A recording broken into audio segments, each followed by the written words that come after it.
Muito boa noite, amigas, amigos, aqui da RS Play, canal 524, claro, e do programa Atividade, neste horário das 20 horas, todos os dias, apresentando aqui as novidades da semana, apresentando aqui as notícias que, por vezes, nos alegram, por vezes também nos deixam preocupados. Então, são notícias de toda a ordem, sejam políticas, esportivas, econômicas, enfim. Na bancada de hoje, nosso querido amigo, doutor Jaime Eduardo Machado. Boa noite, Jaime. Boa noite, irmã. Tudo bem? Tudo ótimo. Boa noite, doutor Isaia, que você vai apresentar também agora. Também. Vejo aqui. Mas então já passamos direto aqui, já feita a ponte. Doutor Carlos Isaia Filho, mais uma vez também É um prazer. convivendo com a gente aqui. É uma honra tê-los aqui comigo, viu? Esse é um programa, como eu sempre falo, que a gente sempre aprende. Não, o bacana desse programa é que a gente tem uma leveza na bancada. A gente conversa, a gente até debate, não é? Os temas, por vezes também até diverge, né, doutor Jaime? Excepcionalmente, né? Excepcionalmente, mas isso cada vez mais engrandece, né, a nossa sabedoria, né, pelo que disse o doutor Carlos e também reverberado pelo doutor Jaime, porque a gente sempre aprende. E mais do que isso, fortalece a nossa amizade. Sem dúvida. Falando em fortalecer a nossa amizade, né, a nossa amizade também fortalece no esporte, né? Esse fim de semana aí. Pronto. Agora...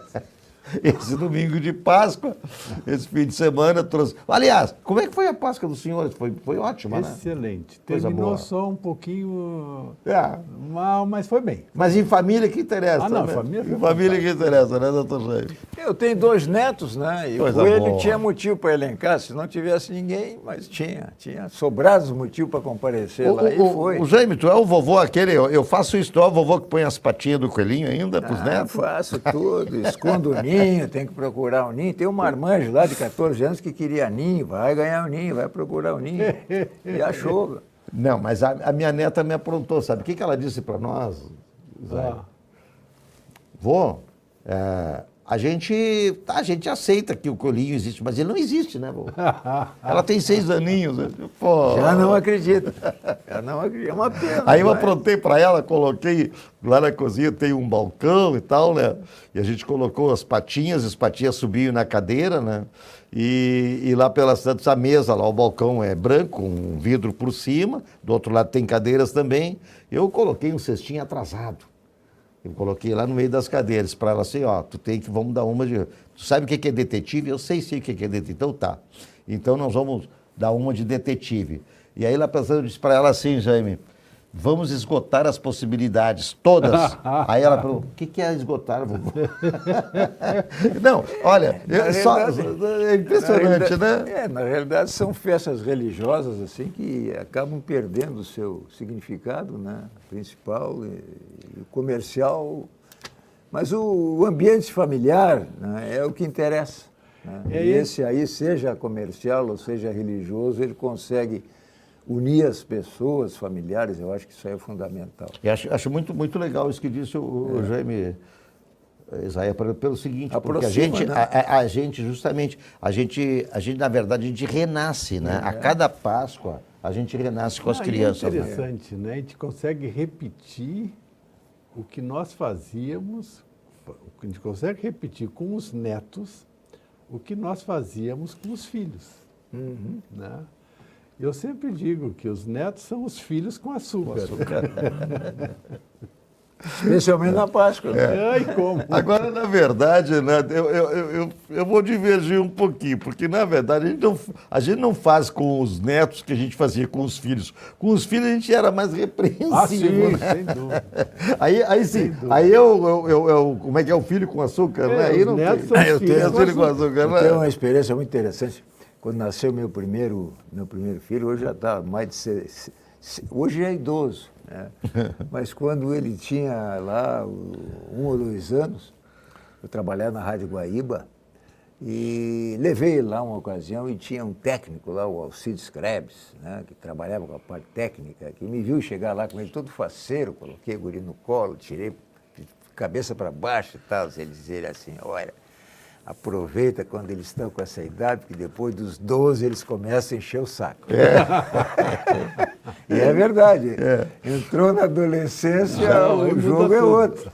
Já a gente não faz as mesmas macaquices que fazia com ele, né, quando era pequenininho. Mas que bom, olha, realmente começar o programa dentro desse espírito de Páscoa e dentro desse espírito aqui de fraternidade, de família, relatando os casos que acontecem e aconteceram conosco, e se Deus quiser acontecerão, né, por muito mais tempo ainda, é realmente uma alegria. Né? E claro, né, a gente viver também a parte espiritual, né, a parte do nosso cristianismo, né? Então cada vez reforça mais os vínculos, os laços e a nossa fraternidade, nossa solidariedade.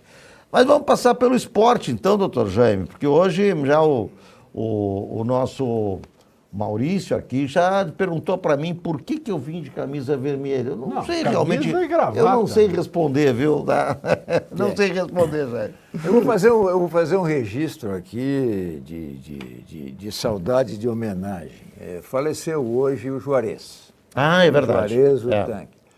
Ele está sendo velado lá em Viamão, que é a cidade onde ele morava. Eu gostaria até que ele fosse homenageado lá no Grêmio, para que todos pudessem ir. Nem todos conhecem a história dele. Eu, particularmente, a conheço como jogador de futebol desde a origem, desde o dia em que ele veio para cá. O Juarez marcou, né, como símbolo o início da entrada do Grêmio na era moderna.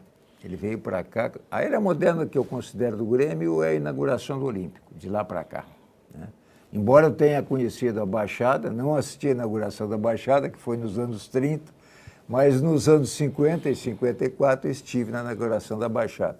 E o Grêmio logo trouxe de Santa Catarina, através do Oswaldo Rola, que foi o primeiro grande treinador do Grêmio nessa era moderna, trouxe o Juarez, lá de Santa Catarina. Ele logo se tornou símbolo do clube, ele juntamente com o Ayrton na defesa, ele no ataque, porque ele recebeu o apelido de tanque pela fortaleza que tinha, pelo empenho, pela dedicação.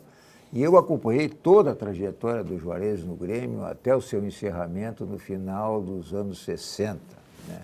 E tive com ele passagens assim, muito interessantes, por isso que eu faço essa homenagem também.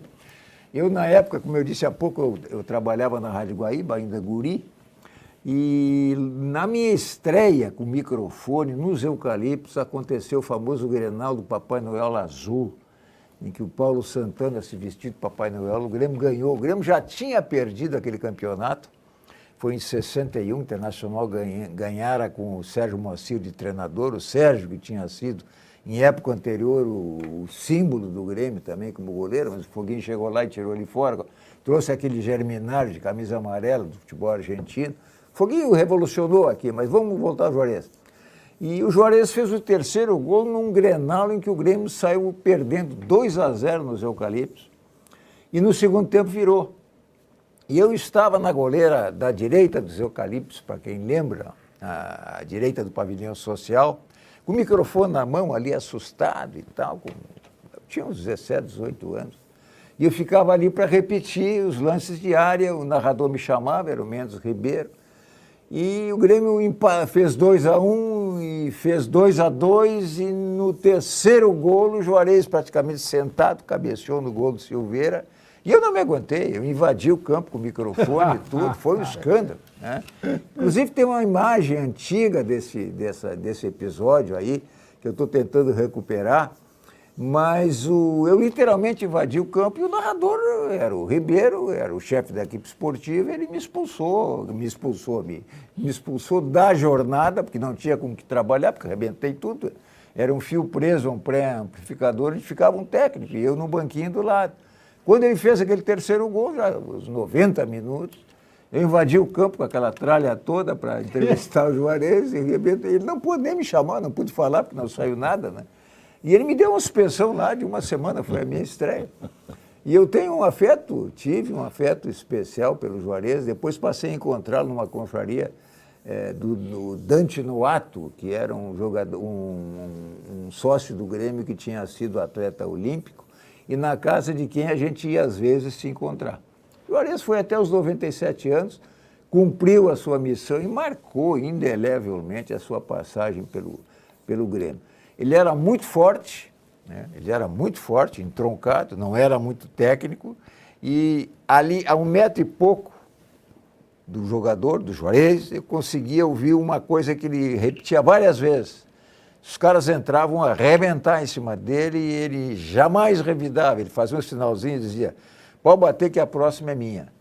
E o cara não via de novo. Não ia de novo. E ele não batia ninguém, ele jogava limpo, né? E era 97 anos, foi um goleador Jaime. extraordinário. 97 anos. 97 anos. É quase uma vida chegou, longa, né? assim. Ultimamente ele já estava bem ao quebrado, assim, com dificuldade de locomoção. Mas, enfim, o nosso adeus ao grande Juarez, o tanque, o catarinense, que, como eu disse, foi símbolo da época moderna do nosso Grêmio. Verdade, porque aqui, na nossa dupla Grenal, isso é uma coisa fantástica, né? De qualquer parte, seja Grêmio Internacional, a gente reverencia os atletas, né? Os líderes, os grandes profissionais que nos deram tantas alegrias aí de parte a parte no futebol, né, doutor? Com Carlos. certeza, né? Com certeza, isso é bom, isso é muito bom. E eu acho que é uma característica mais aqui do Sul, né? Mas como é bom ouvir histórias do passado, né? Elas ficam, né? Ainda bem que a gente não esquece. Não, isso Quanto é não história que não dá esquece? para esquecer, né? Quanto não esquece? Mas falando de ontem, eu nunca vi um time tão burocrático como está o nosso time. Certo? Bola que vem, bola que vai, bola que vem, bola que vai. Excepcionalmente, uma tentativa de chute a gol.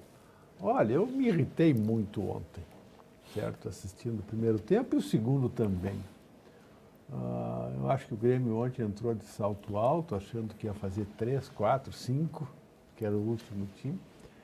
E deu uma virada, quase que saímos perdendo por 1-0, certo? Não sei o que está acontecendo.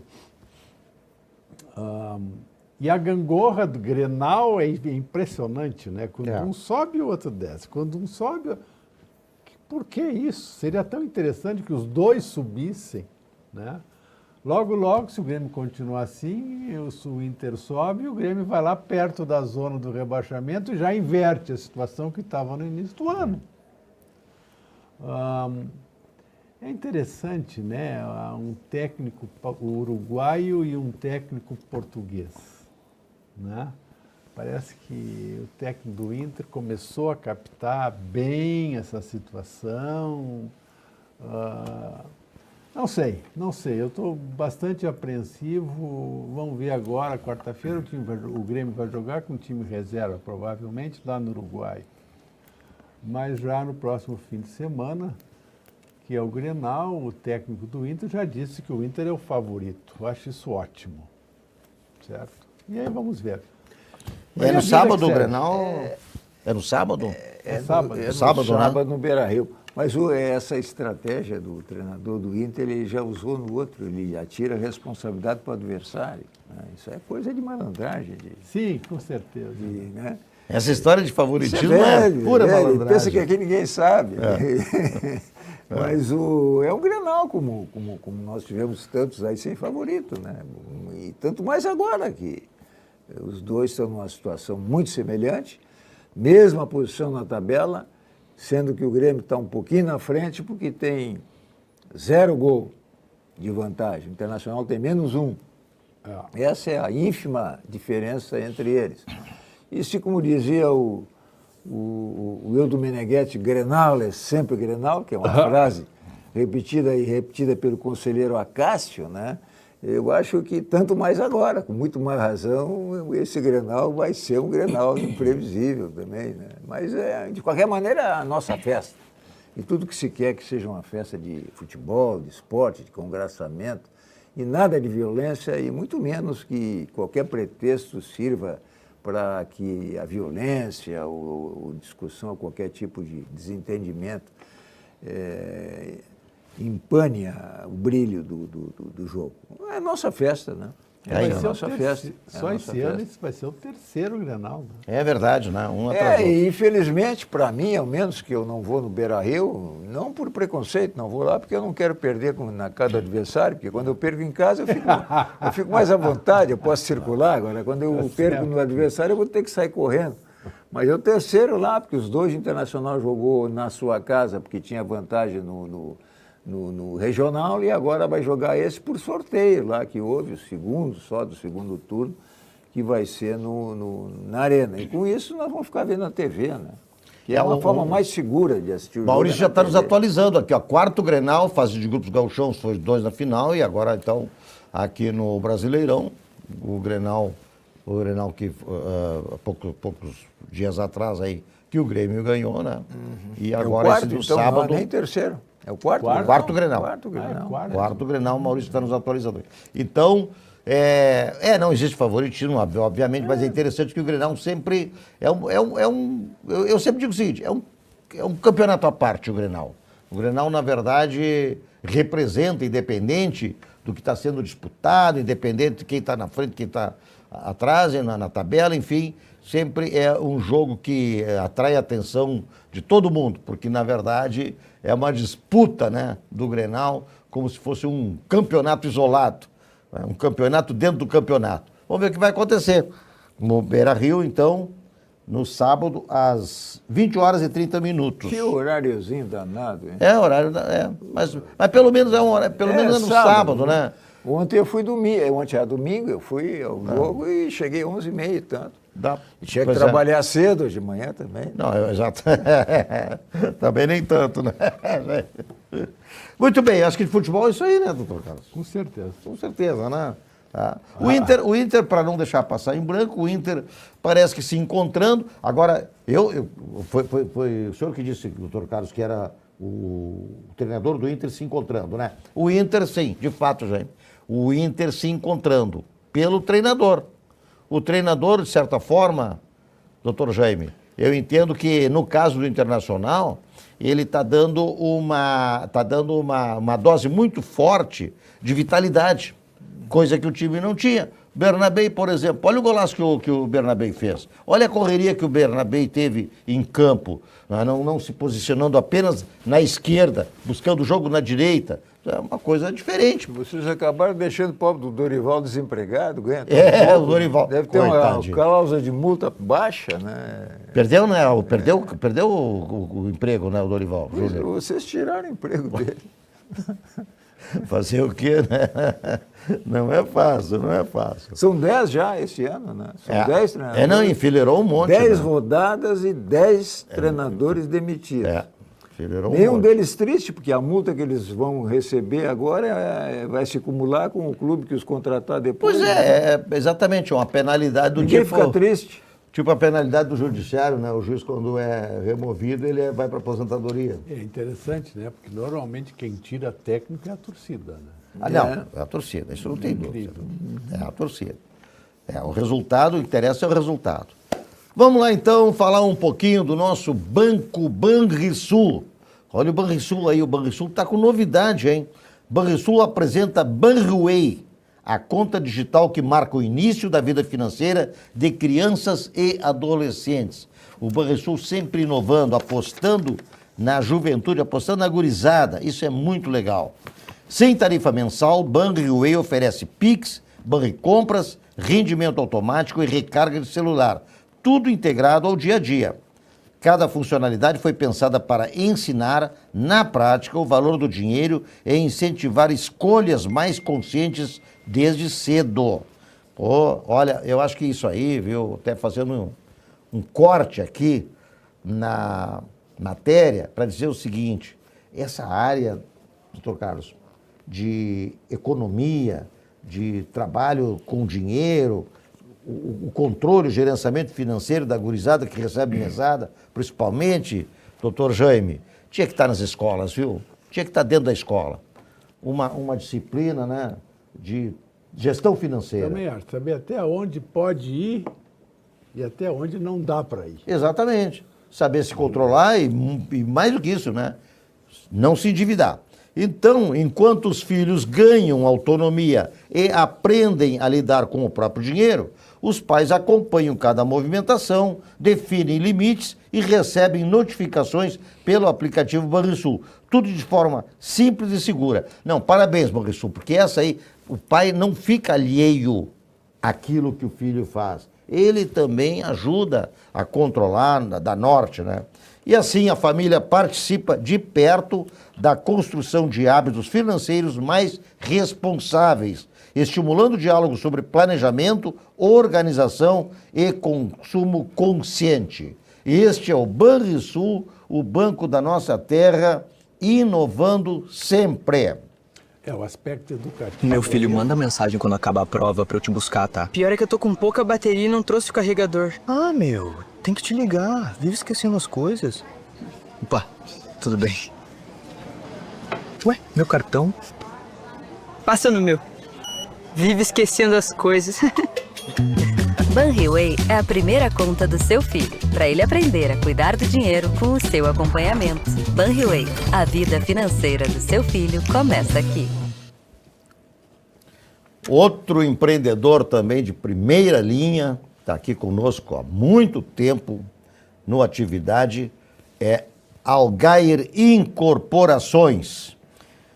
Olha, Algair Incorporações está com um novo empreendimento, é o mais charmoso da cidade. É o novo empreendimento da Algair Incorporações, chama-se Vila Portal, que é um condomínio exclusivo. Está situado ali no coração da Zona Sul, na Vila Conceição. São 16 casas. Olha que linda essa mensagem.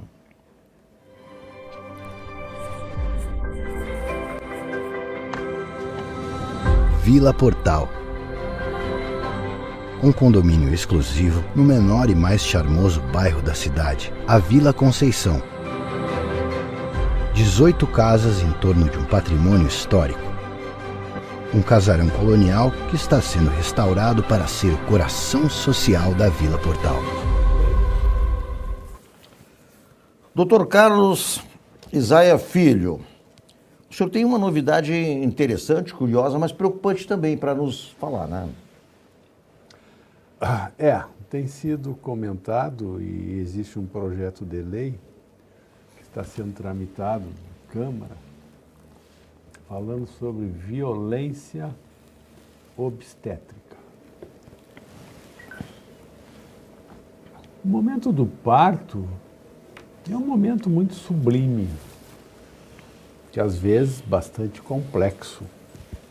Cabe ao obstetra, à equipe da enfermagem, acompanhar uma gestante ao longo do que a gente chama do trabalho de parto, que pode levar 4, 6, 8, 10, 12 horas. Só que de uns tempos para cá estão surgindo algumas exigências por parte das pacientes. Olha, eu não quero que faça isso, eu não quero que faça aquilo, eu não quero que faça mais essa conduta, porque eu acho que isso aí é uma violência.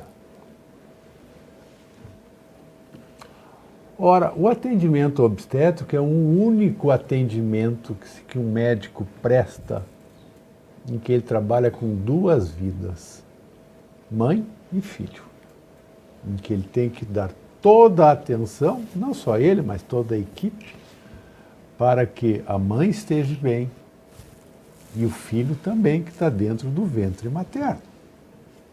O grande objetivo de um atendimento obstétrico é uma mãe sair do hospital com seu filho no colo, bem, não só ela, como o filho também. Então, existem condutas que já são sacramentadas, protocolos que são utilizados há longa década e que provam condutas, que provam eficácia e que provam segurança e que cabe à equipe decidir se vai fazer ou não. Por exemplo, fazer uma episiotomia. O que é uma episiotomia? É um corte que se faz na vulva para permitir que o nenê venha mais livre, que não faça lacerações. Existe outra situação, que é o uso de ocitocina, que é um hormônio que faz dar as contrações, que é aplicado quando uma paciente está em trabalho de parto, as contrações não estão sendo efetivas, certo? O nenê pode entrar em sofrimento porque alonga o período e a equipe tem que usar, certo? Esse hormônio, que é a ocitocina, para acelerar o trabalho de parto e fazer com que esse nenê nasça logo e bem.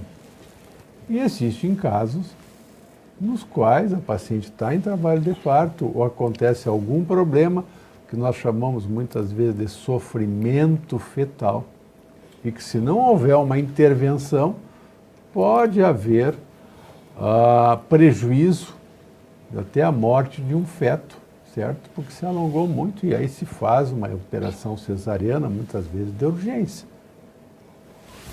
Existem casos de gestantes, olha, doutor, eu não quero trabalho de parto, eu quero fazer uma cesárea. A vontade e a decisão da paciente, ela é importante também. Então, eu não sei por que surgiu isso, está sendo cada vez mais colocado, chamado de violência obstétrica. Não existe violência obstétrica. Nem existe obstétrica, nem violência nenhuma, porque se quer num atendimento, como tudo em saúde, é o bem-estar. É que as coisas surgem da melhor forma possível e evitando ao máximo o risco, certo? Para que, no decorrer do atendimento, isso não possa acontecer. É tão absurdo essa questão, ou está tão absurda, que existe um projeto de lei que está sendo tramitado agora, sobre violência obstétrica, com uma pena para o médico de 15 anos de prisão. 15 anos. Se for provado que houve violência. Só que o pessoal não se dá conta que a violência obstétrica que está acontecendo é o fechamento das maternidades.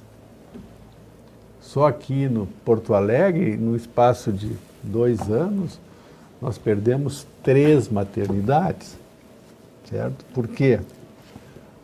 Porque, de repente, descobriram que a maternidade não tem uma lucratividade hospitalar tão grande. Isso é uma violência, porque a função de um estabelecimento de saúde é exatamente dar assistência, em qualquer situação.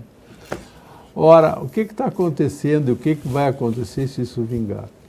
Cada vez nós vamos ter menos profissionais médicos querendo ser obstetras, em função do risco, certo? E aí essa violência que estão chamando de obstetra vai ser uma violência contra o médico. E quem vai sofrer com isso? São as nossas gestantes, certo? Isso é muito importante. O que se quer, e se faz treinamento, se faz uma residência, se faz provas, se equipam maternidades, naquelas que ainda continuam abertas. É exatamente para isso.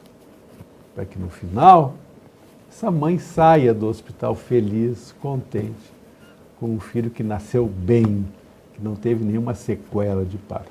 Esse é o ponto. Então, não se consegue entender por que está acontecendo isso.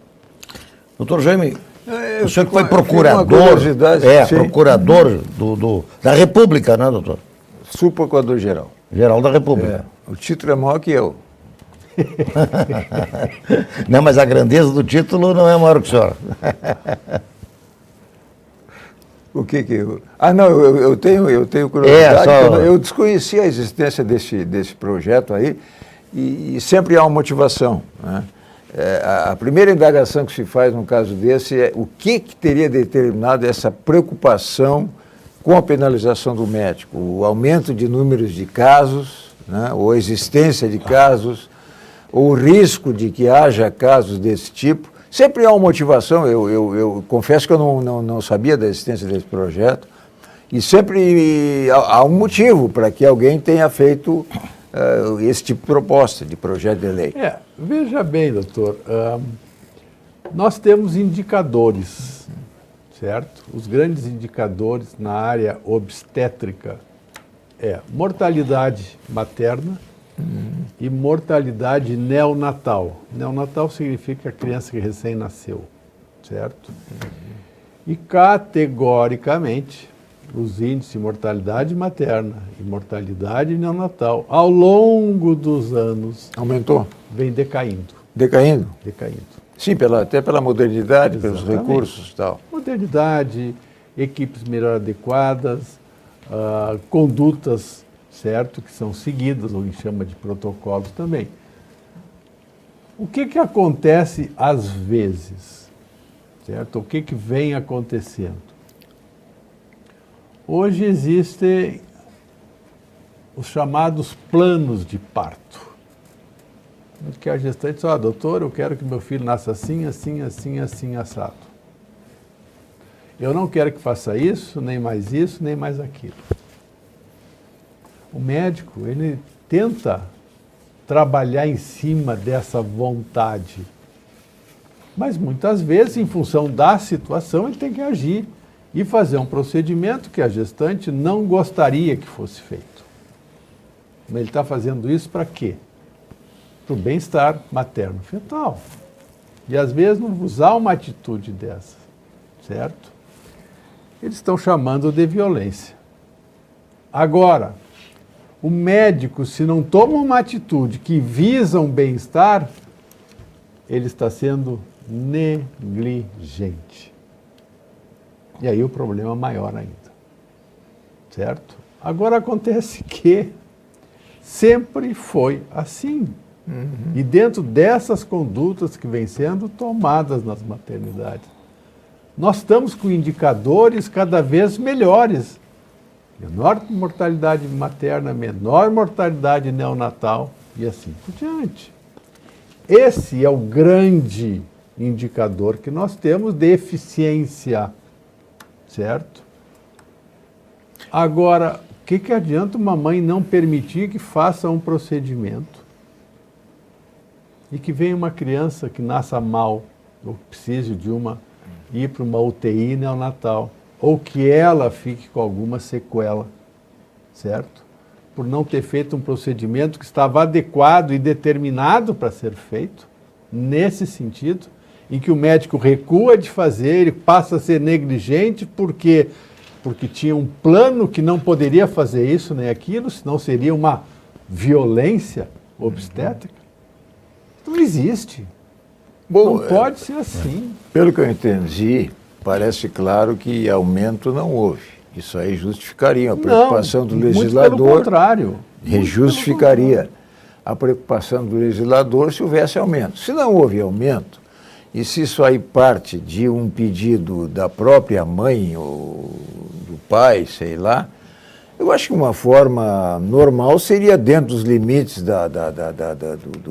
do aspecto médico, pedir uma autorização para fazer. É o que faz os hospitais. É o que vai acabar acontecendo. Sim, que já fazem outros procedimentos, não é isso? Aquela questão da autonomia. Nós sempre estamos respeitando a autonomia do paciente. Assim como o paciente deve respeitar a autonomia do médico ou da equipe que está atendendo. Certo? Porque isso está fundamentado em quê? Em bem-estar. Esse é o ponto. Né? Então, a partir do momento em que eu vou para um procedimento em que eu posso dizer, olha, isso pode, isso não pode, isso pode, isso não pode, isso pode, isso não pode, a minha autonomia profissional está abalada. É bem complexo, né? Como se o passageiro fosse alterar pela sua vontade o protocolo no plano de voo. Uma situação quase semelhante é a questão dos testemunhas de Jeová. Problema sério. Que vão fazer um procedimento e dizer aqui, eu não quero que me use sangue. Isso é respeitado. Até o momento em que, se tu não usar, esse paciente vai morrer. E aí gera um outro tipo de problema. Tá bom. Mas se ele fizer por escrito, eu acho que está exonerando a Tem que assumir o responsabilidade risco, do assumir a médico, né? responsabilidade. Eu, por exemplo, em qualquer situação que eu tenho que fazer um exame, você me pergunta se eu sou alérgico ao iodo.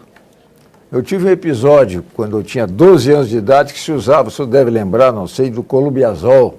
Sim, Que pincelava, velho qualquer colubiazol. coisinha era colubiazol, tossia era colubiazol, né? Estava com resfriado, Pincelava a colubiazol, amiga. doía a garganta, Era por colubiazol.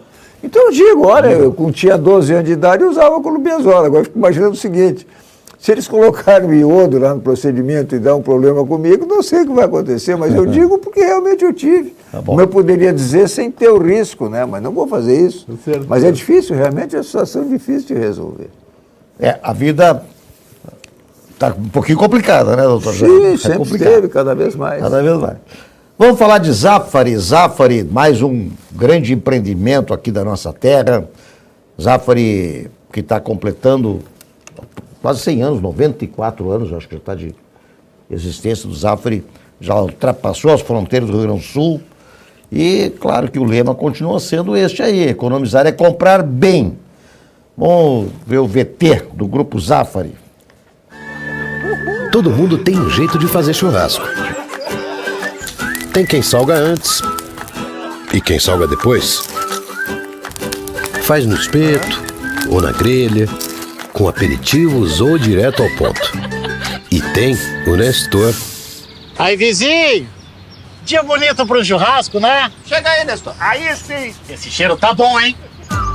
Seja qual for o seu jeito, tem sempre um Zafari pra você.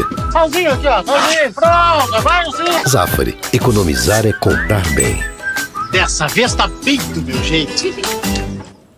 Para quem não bebe bebida alcoólica, também dá para comer um belo churrasco regado a sucos Petri. Assim como temos aqui na nossa bancada atividade desde o início do programa, que já faz 33 anos, Sucos Petri. Sua sede pede saúde, pede melhor, pede Sucos Petri. Suco de laranja, suco de uva, água de coco, 100% natural. E sem adição de açúcares e conservantes. Sucos Petri. O melhor para nossa sede aí em todas as estações. Muito bem, doutor Jaime, como é que estão as novidades aí no mundo político, no mundo econômico? Eu não posso deixar de falar das delações. Não dá para deixar de falar no caso Master, né? Que a Pois é, cada exatamente. dia aparece uma novidade. É. A novidade de hoje é que durante 8 anos ninguém vai ficar sabendo o que houve no bloqueio da transferência da liquidação do Banco Master pelo Banco Central, né? Que foi pelo próprio Banco Central, pelo Galípolo, declarado sigilo por 8 anos de toda essa maracutaia que não anda porque se sabe que há autoridades envolvidas, algumas explicitamente, outras implicitamente, mas mais um sigilo que se apresenta com o objetivo de esconder a verdade não apenas, mas de acobertar os responsáveis também. Esse sigilo, né, eu até anotei aqui os crimes, porque são tantos, né? E a justificativa é que ele visa impedir que se tome conhecimento de valores que foram ocultados, de transferências que foram mal feitas, de valores que foram recebidos por escritórios, de autoridades, enfim, todo esse problema que todos nós conhecemos. Quer dizer, é um sigilo altamente suspeito, que não tem nada de técnico, evidentemente que não tem, porque o interesse de todos é que as coisas se esclareçam, né?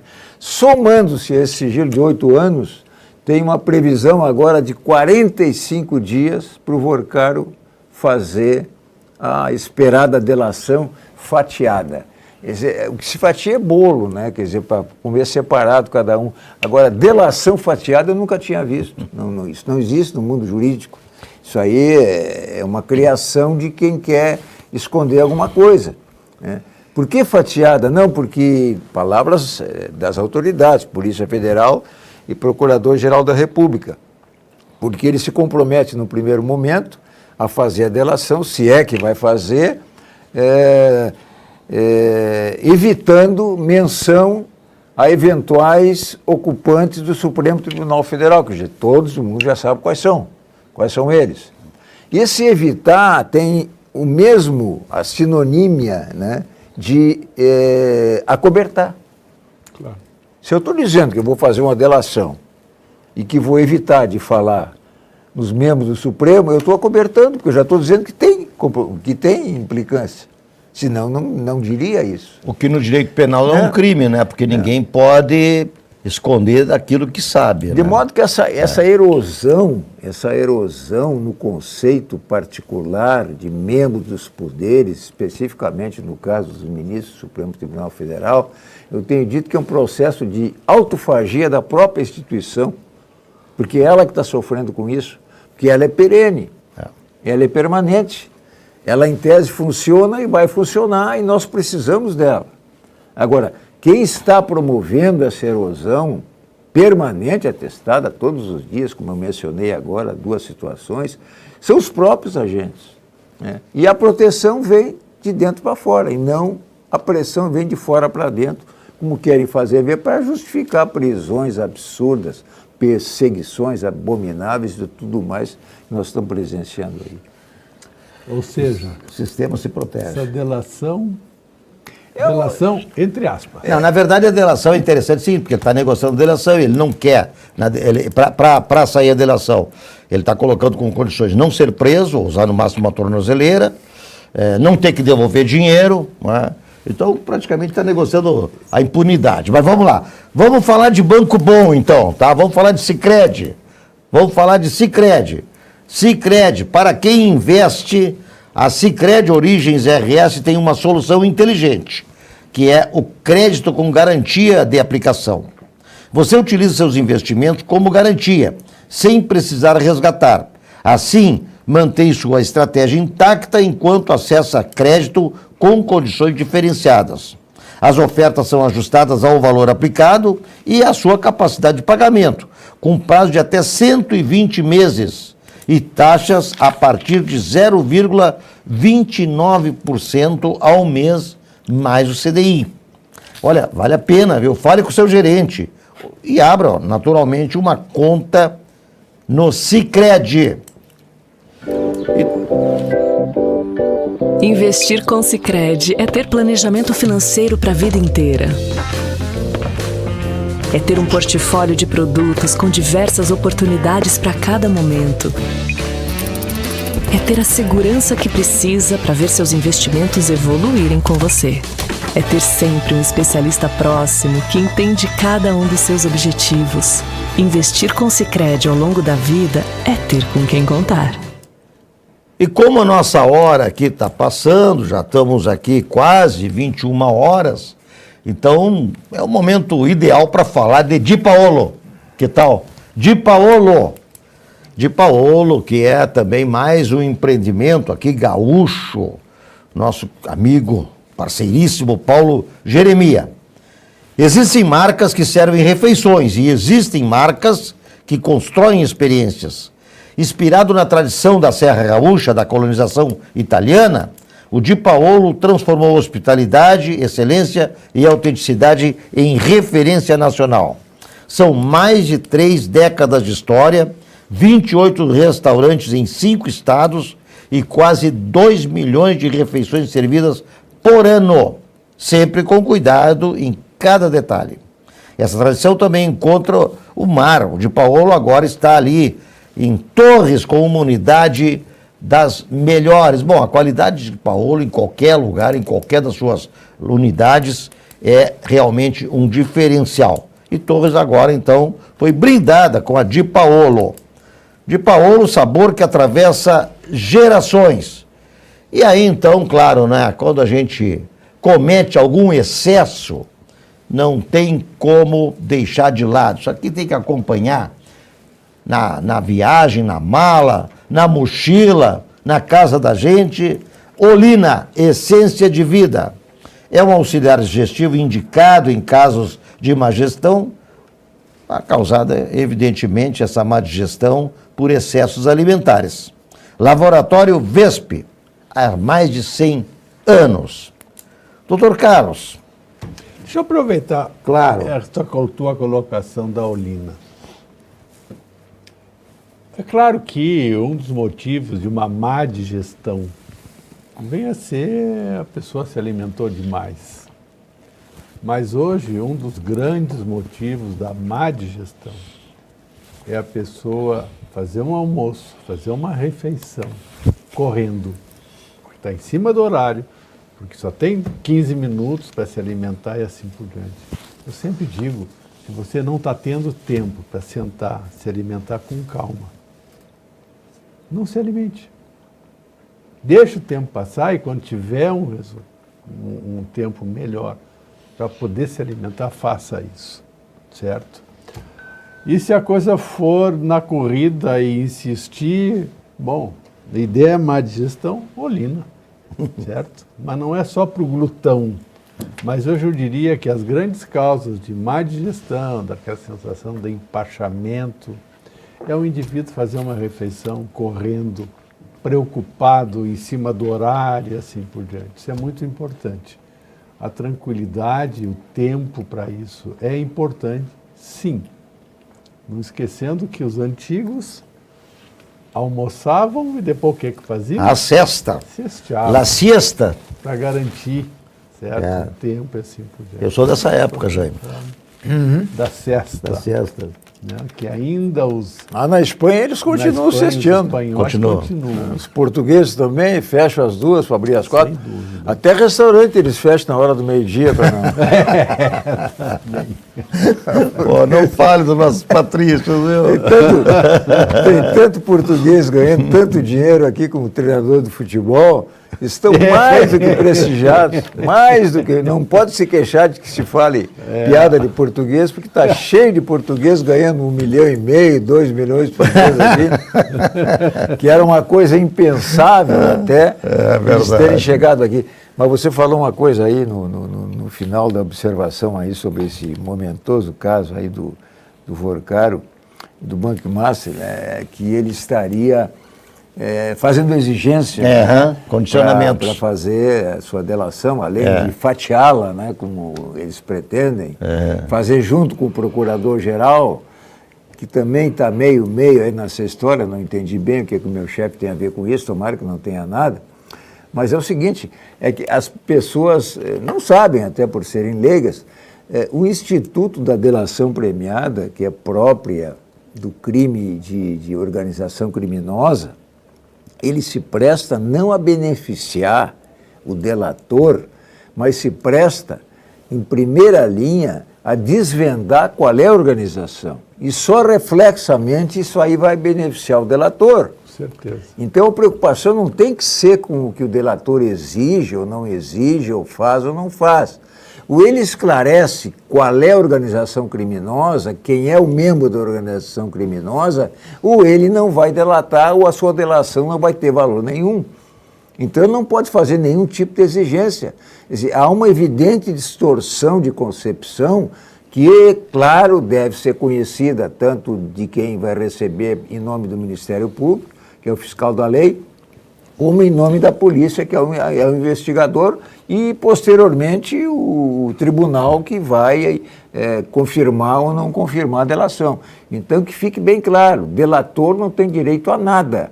Tem interesse em delatar porque, indiretamente, ele vai se beneficiar. Agora, ele só vai se beneficiar se a sua delação revelar algo que interesse ao desvendar do crime que é organização criminosa. É o instituto próprio da organização criminosa. Por isso que é uma delação. Ele diz quem é que fazia parte. Porque se o crime fosse só dele, bastava ele confessar.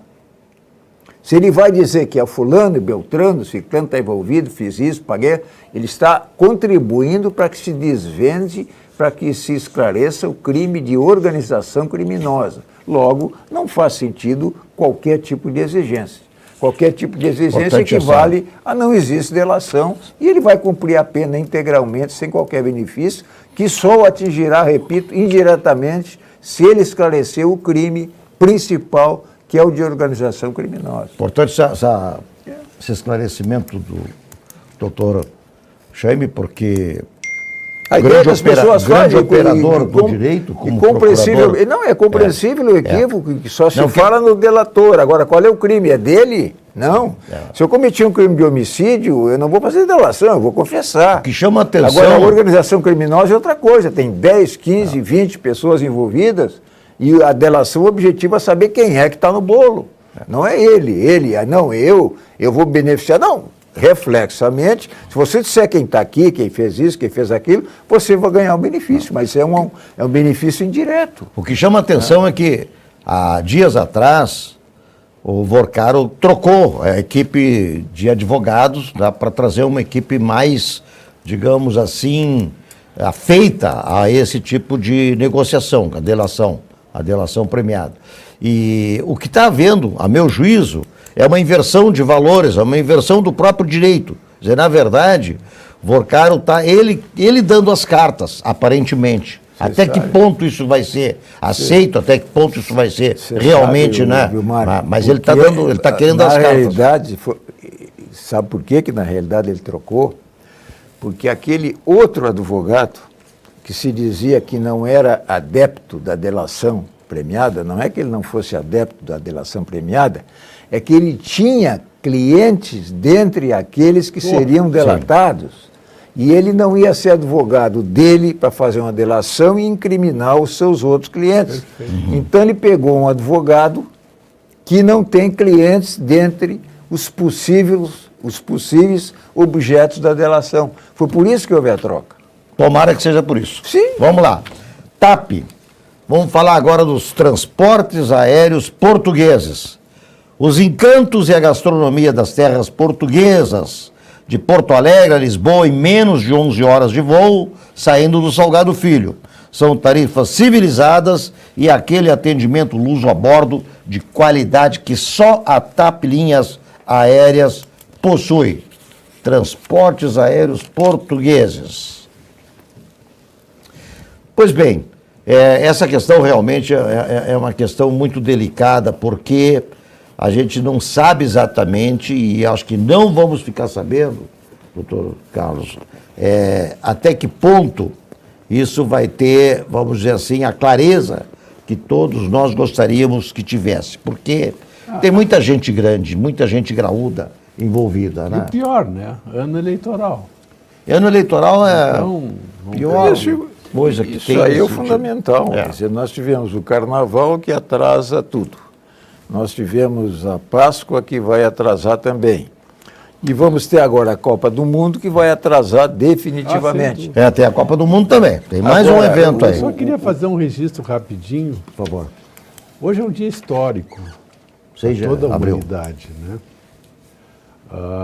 Essa nave que foi lançada, que hoje está fazendo, hoje à tarde, começou a fazer a face oculta da Lua.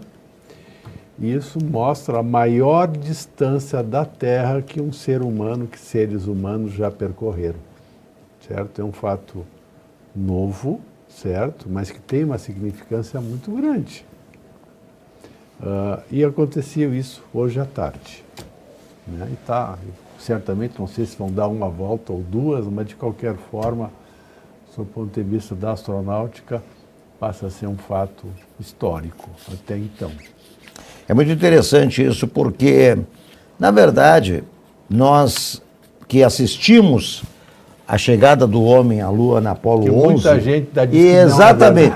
Diz que 33% da população não acredita. Tanto assim? Eu não sabia disso. Não sei de onde é que é esse número. 1969. 69. Foi o ano do nascimento do meu filho mais moço. 1969, a Apolo 11 aterrissou na Lua. Neil Armstrong, Collins e Aldrin. O Collins acho que ficou em órbita e o Aldrin e o Armstrong desceram e pisaram, ainda aquela frase que bem decoradinha, né? Um pequeno passo para o homem, um grande passo para a humanidade. E de fato, né? Foi uma coisa fantástica mesmo. Muito bem, terminando aqui a nossa edição dessa segunda-feira, dia 6 de abril, do programa Atividade na RS Play, canal 524, na companhia do Dr. Jaime Eduardo Machado, Dr. Carlos Zaya Filho E recomendando aos nossos telespectadores que não percam, logo agora após o nosso programa, às 21 horas, o comentário de Alexandre Garcia. Comentário imperdível, comentário muito balizado, muito pés no chão. E também, às 8 horas da manhã, a RS Play tem o comentário de outro gigante da comunicação, que é o Boris Casoy, 8 horas da manhã. E fica o nosso abraço aqui, um recado e um desejo de que seja uma ótima semana para todos. E muito obrigado aí pela presença do Dr. Carlos, Dr. Jaime, pela companhia e pelo apoio a esse pequeno apresentador. Boa noite a todos.